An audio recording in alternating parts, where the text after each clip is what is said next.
A very good morning, students. I am your teacher from Sanskriti Gurukulam School. Today I will teach you English. Now I am going to take up chapter 8, the story of Icarus. Students, आज हम पढ़ेंगे Icarus की story. चलिए start करते हैं. सबसे पहले हम इंट्रोडक्शन रीड करेंगे. Human beings has been very curious to do something new. जो ह्यूमन बींग होते हैं वो कोई भी नई चीज़ करने के लिए बहुत उत्सुक होते हैं. He saw the birds flying. वो पक्षियों को उड़ते हुए देखते हैं. He wished to fly in the sky. फिर उनकी भी विश होती है, वो भी चाहते हैं आसमान में उड़ना. In this lesson read a story of Icarus. इस लेसन में हम Icarus की स्टोरी रीड करेंगे. Who tried to fly like the bird in the sky. जो कि जिसने हम उड़ने का ट्राई किया था, जैसे उड़ने की कोशिश की थी जैसे कि एक पक्षी आसमान में उड़ता है उसी की तरह. चलिए हम स्टार्ट करते हैं रीडिंग. लॉन्ग लॉन्ग एगो, बहुत समय पहले की बात है.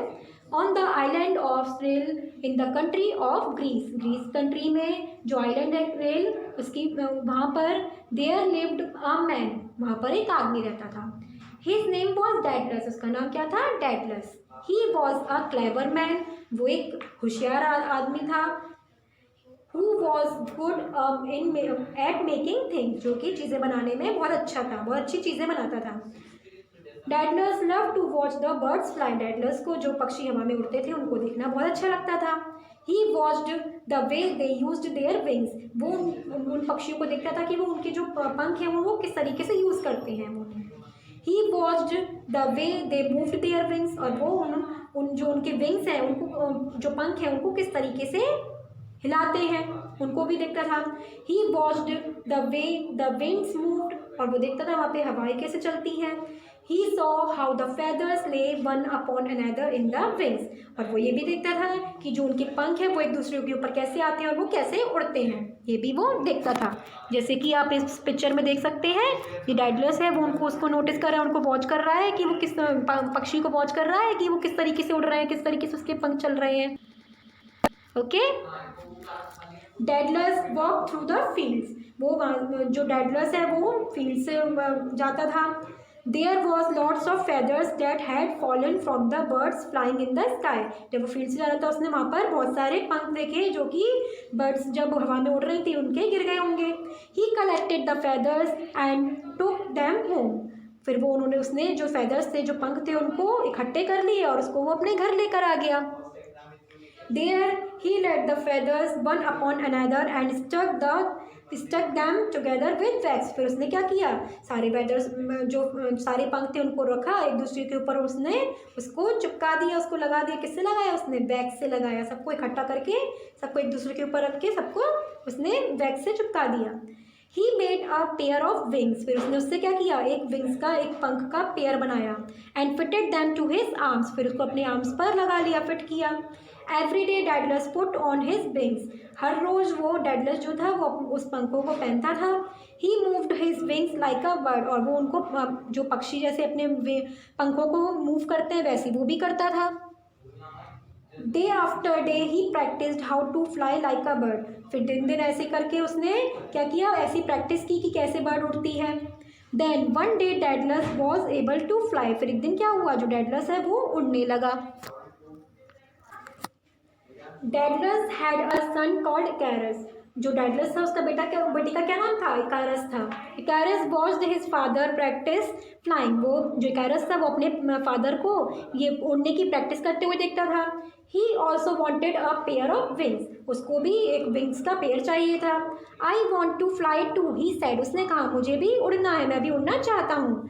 आई want to fly like a bird. मुझे एक पक्षी की तरह उड़ना है. डैडलस लव्ड हिज सन. डैडलस अपने बेटे से बहुत प्यार करता था.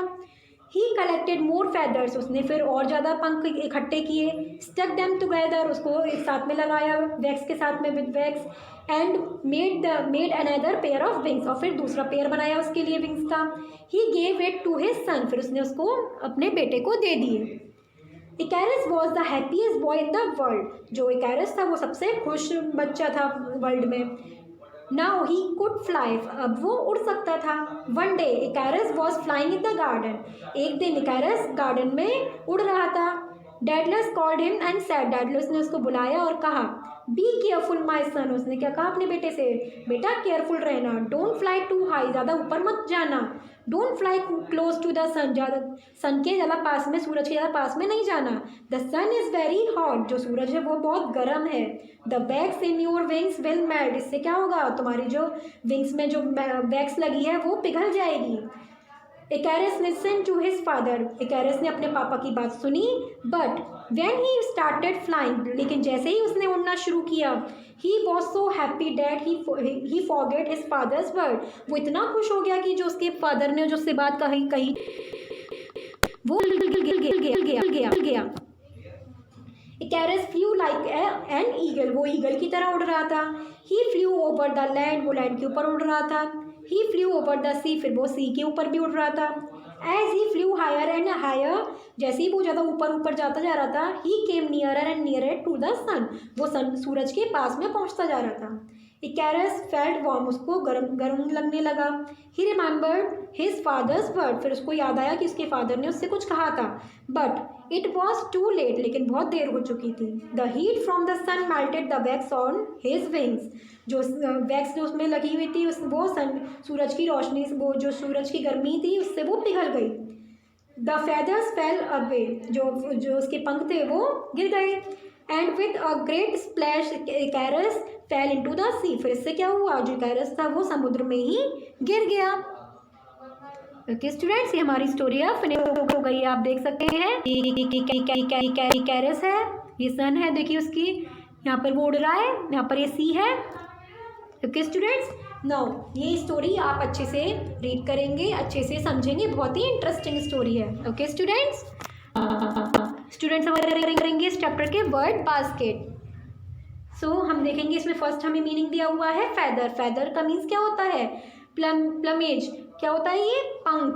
Next is stuck, stuck means not able to move, जो मतलब बिल्कुल भी हिल ना पाना। Okay, next is wax, wax क्या होता है, thick viscous tenacious substance excreted by bees, ये क्या होता है, वैक्स, मोम होता है। Next is melted, melted means made liquid by heat, ये क्या होता है, पिघलना, मेल्टेड मीन्स पिघलना। ओके स्टूडेंट्स, नाउ स्टूडेंट्स ये आप चैप्टर अच्छे से रीड करेंगे और ये जो वर्ड बास्केट है ये आप अपनी फेयर नोटबुक में नोट करेंगे। पहले चैप्टर नंबर लिखेंगे, देन उसके बाद चैप्टर नेम, उसके बाद में मीनिंग्स नोट करेंगे और ये मीनिंग्स को आपको लर्न